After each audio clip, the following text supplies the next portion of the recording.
Raising Cain in the Texas House. Let's get dialed in.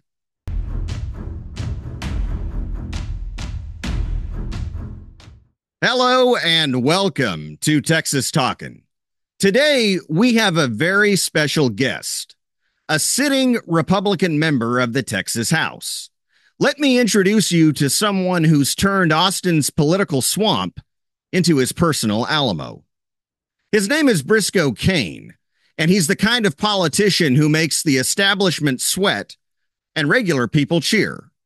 Briscoe Cain is one of those rare figures who doesn't just talk about standing up for your rights. He actually does it. Picture a guy who looks like he could sell you a reliable pickup truck, but debates like he's channeling the founding fathers. Imagine a cowboy, a lawyer, and a constitutional firebrand rolled into one, and then throw in the energy of a caffeinated border collie. That's Briscoe. He looks younger than some of your children, but don't let that fool you. This guy's been shaking things up in Austin like a bull in a china shop since day one. He's sharp, relentless, and unapologetically conservative. In other words, he's everything the left fears. This is the man, mind you, who went viral for showing up to the Texas Democratic Convention with a stack of signs declaring it a gun-free safe space. Just imagine a gun-toting Republican walking into a sea of Democrats. It's the political equivalent of showing up to a vegan potluck with a brisket. And Briscoe loved every second of it.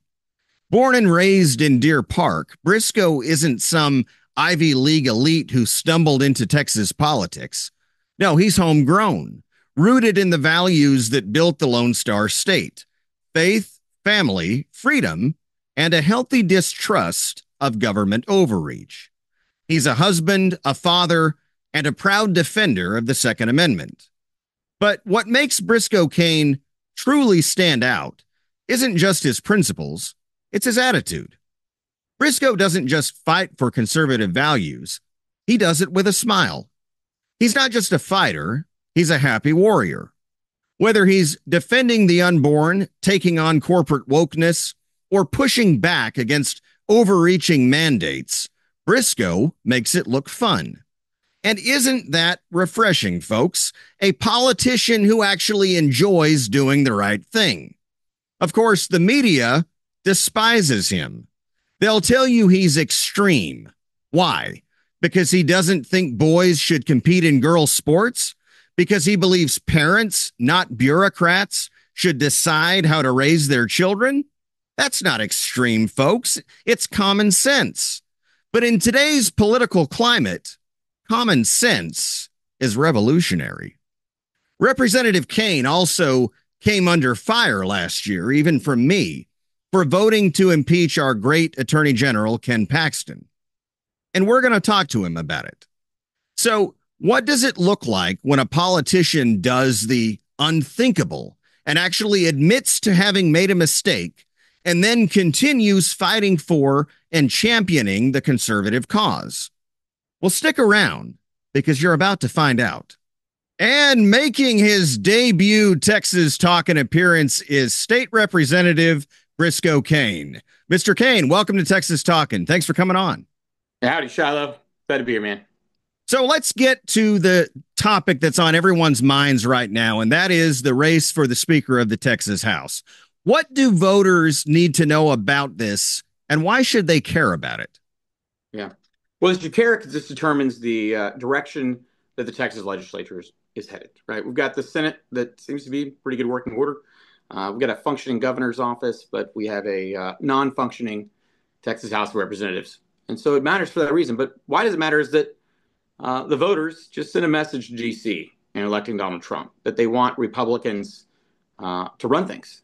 And in Texas, our Republican Party has been trying to get that done for a long time. And it seems like we're really close to that cusp of finally having a Republican candidate that followed the platform and did it right.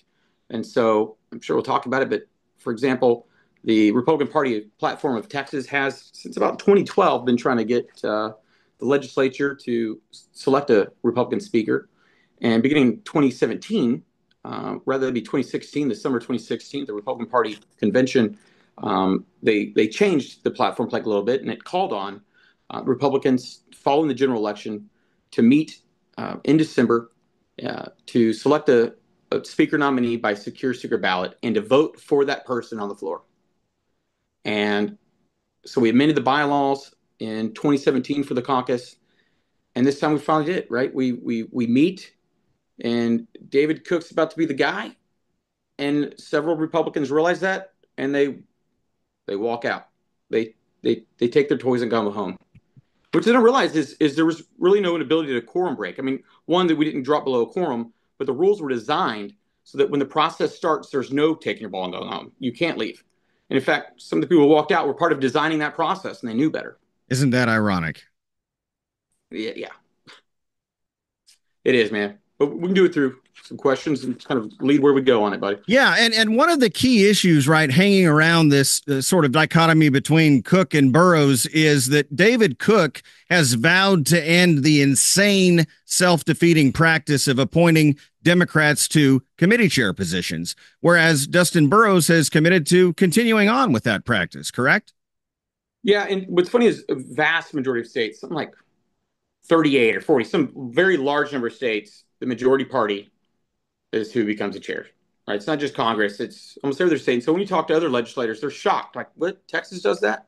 I was shocked, Representative Cain, when I moved down here. Somebody told me that Democrats were chairing committees in the Texas House, and honestly, I didn't believe him at first. It's like, this is insane. Some slight nuances, though. That I believe we're one of only one state or two other states that have a 2/3 quorum requirement, and so we need 100 of 150.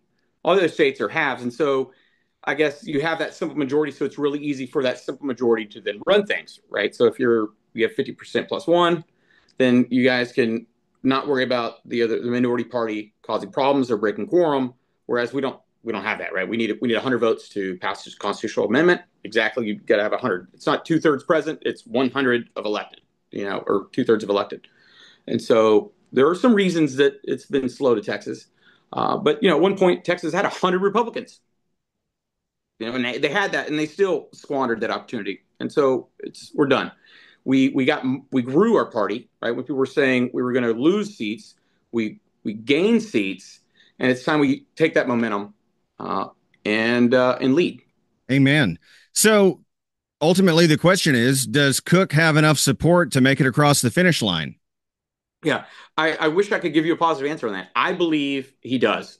But right now, we do not have that with the Republicans. We don't have 76, right? It's because a bunch of them have left. They're ignoring the platform. They're disregarding the bylaws. Some of them even help write. They're gaslighting the public about the process whenever the process was exactly how it's always been, or at least the last two times that this has been done under the bylaws and pursuant to the platform. So while we don't have that 76 number, I do see a path there. I think many of them are going to wise up. You're seeing around the state right now some traveling teams going to different districts. Yes, sir. And people are not happy about it. Now, Representative Cain, let me address the disastrous Ken Paxton impeachment from last year very briefly. You voted to impeach, but I understand you've since done what few politicians do and admitted that it was a mistake. Tell me more about that. Mm-hmm. Mm-hmm. Yeah, well, it's I think it's going to go down as a historical moment in our state. What it means going forward, I'm still not sure yet. But one thing I do know is that we now have Attorney General Ken Paxton and our chairman of our party, Abraham George, touring the state, helping to right the wrongs and to ensure that the Texas House is not just Republican controlled, but that it's Republican led. That means Republican chairs. That means Republican parties priorities passing. That means communications with the grassroots. That means that we have a relationship with the party, something that hasn't happened in a long time, right? Whereby the party structure is working with the Republicans in the legislature and the Republican locals and the national. How about that? What a concept. It's promising. It's promising. I'm looking forward to it. Now, it's my turn to do something my wife tells me I don't do often enough, and that is apologize. I want to publicly apologize to you, sir, for calling you a rhino during that last primary campaign. You were definitely not a rhino, and so this is me telling you I'm sorry. That's kind. Apologies accepted. in our days of social media, we use a lot of words sometimes that have different meanings. Sadly, we do got to make sure that we use rhino properly, because when we overuse it, there are really rhinos. These There guys are. exist. Like, Yes. they're real. They're defying the caucus right now, for instance. You know, Many of them. it's tough. So, Yeah. what bills do you will you be working on hardest to pass this session? I saw earlier today banning red flag laws in Texas bill. Tell our viewers more about that. Yeah, well, I think it's our third time, but we've really got the energy now. It's something else that the NRA is supporting Gunners America, and not just Texas gun rights. The usually that are here fighting hard. We've got national attention, and I think it's the right time for that. Other bills would be the Border Protection Unit with some adjustments from last session, the bill that that Representative Matt Schaefer had carried. We're working on a lot of those things, and even some stuff related to agriculture. Right, I no idea what's going to go on next session, but currently I'm the chair of agriculture and livestock, and food is really important. It may not be the thing that we're talking about all the Kind of time. keeps us alive, right? We are certainly overregulated. Now, one of the things that really shocked me to learn was that we now import beef. Really? Yeah. Texas does not That's export beef anymore. We crazy. import it from Brazil, and the processing facilities for our beef. There's four big ones in Texas. Two of the biggest ones are owned by Brazilians. So we don't just have issues just with meat labeling. We've got regulations that are just making it harder for our farmers to produce it. And of course, that means just market stability. That's stability for our country, not having to depend on other countries and other people for our food production. And the amount of red tape is wild. We see it with our rights and our liberties. You don't realize how much of that's really affecting the cost of produce and goods at stores. So we're also focused on that.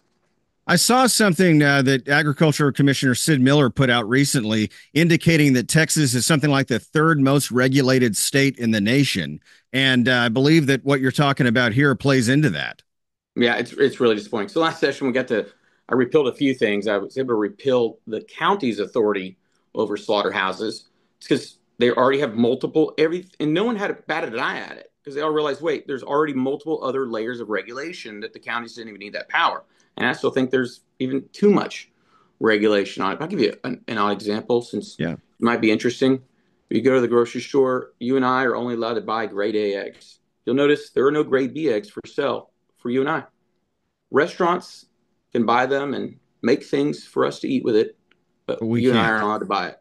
It has nothing to do with safety, because they can feed it to us.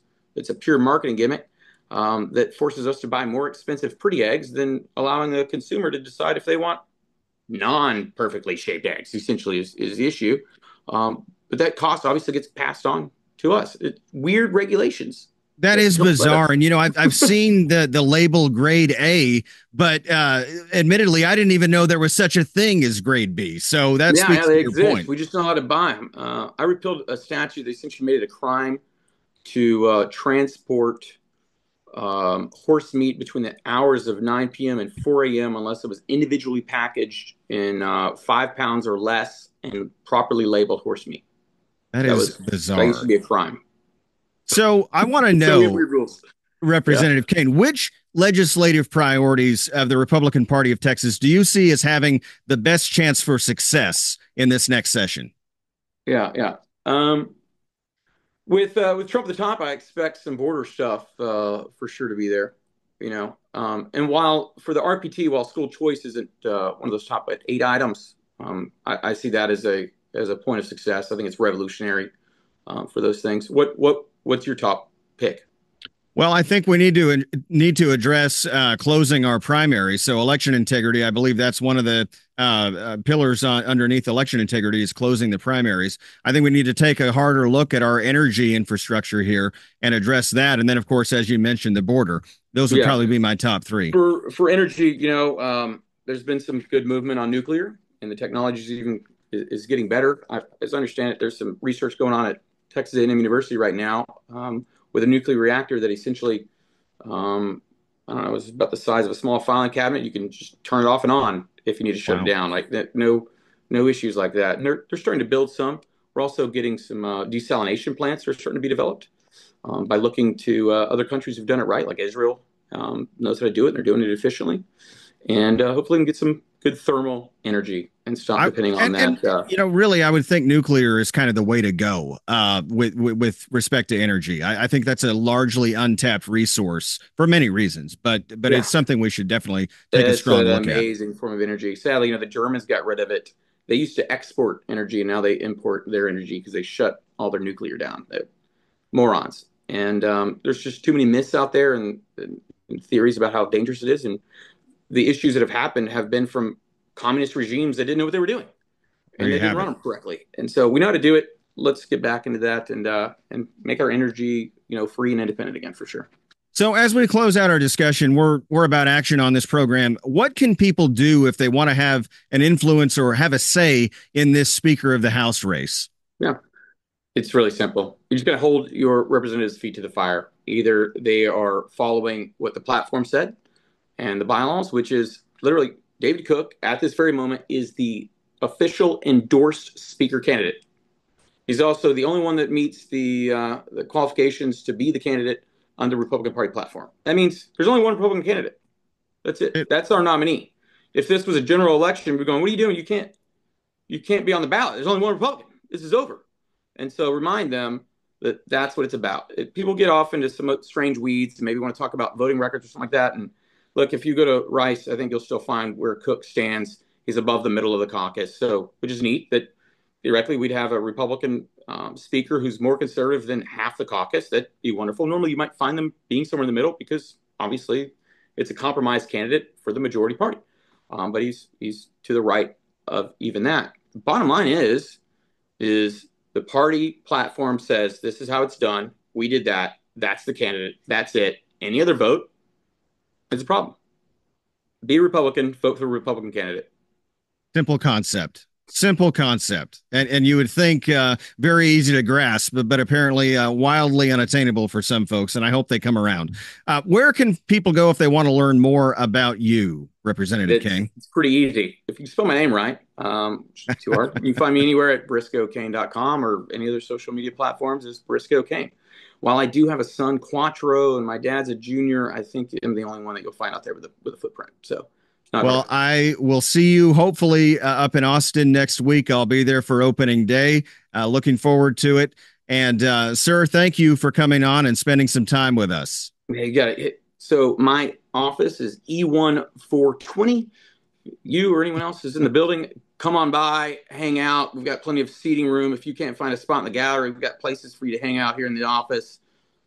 Come on. Well, that should be an easy enough number to remember, Representative Cain. I will make it a point to stop by and say hi while I'm up there. See you guys. See you on the 14th. See you on the 14th. May God bless you and may God continue to bless the great state of Texas. Stay dialed in to interviews and content just like this by clicking that follow button on my Facebook page or hit the subscribe button to learn more about exclusive access that you won't want to miss.